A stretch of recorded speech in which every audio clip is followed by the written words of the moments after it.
In a quiet and picturesque town named Harmonyville, a place untouched by the hustle and bustle of the modern world, lived a man named Samuel. He was a philosopher who spent his days pondering the profound question of the value of life. Samuel had a small house on the outskirts of town, surrounded by lush green fields and a tranquil river.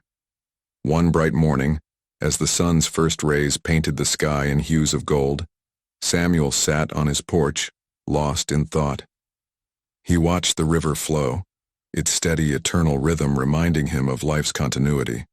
A letter arrived, bearing news of a long-lost relative, his niece Emily, who needed a place to stay after experiencing a tumultuous life in the city.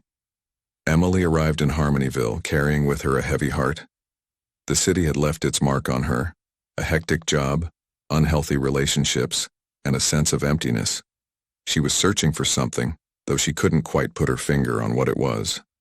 As she settled into her new life with Samuel, she noticed the stark contrast between Harmonyville and the city. Life here moved at a slower pace. People were kind and considerate, and there was a sense of community she had never experienced before.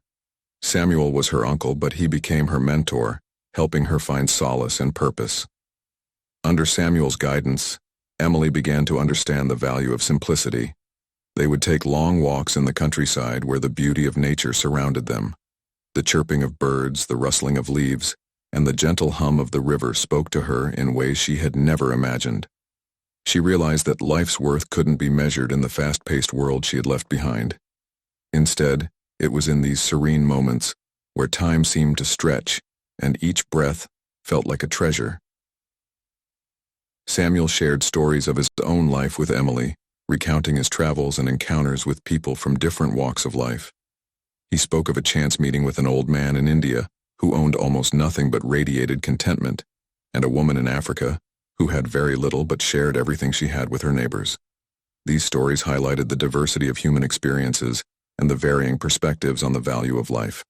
Emily began to realize that the worth of life was not determined by material possessions or societal achievements, but by the relationships we build and the joy we derive from the simple pleasures of existence. One evening, a thunderstorm swept through Harmonyville, causing a massive flood. Samuel's house was inundated, and they had to evacuate. All their material possessions were lost, but Samuel and Emily were unharmed. As they watched their belongings float away in the swollen river, Samuel turned to Emily and said, "We've lost everything, but we still have each other. Our lives are worth more than anything that was swept away by this flood." With the support of the Harmonyville community, they rebuilt their lives from scratch. The experience taught them that adversity could either break a person or reveal their true strength. Emily witnessed how the town rallied together, demonstrating the power of unity and the importance of helping one another during difficult times. Years passed, and Samuel's health began to decline. As he lay on his deathbed, surrounded by friends and family, he spoke to Emily about the legacy of love. He said, "The value of life lies in the love we share, the kindness we offer, and the positive impact we make on others. It's not about how long we live, but how we choose to live." After Samuel's passing, Emily continued to live in Harmonyville, sharing the lessons she had learned from her uncle.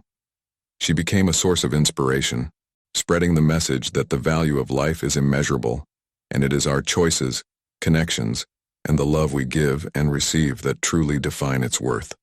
In the small town of Harmonyville, the question of the value of life found its answer in the hearts of its people, who understood that life's true worth was not something to be calculated, but a precious gift to be cherished, shared, and celebrated. Please subscribe to my channel Lessons of Life and press the bell notification icon.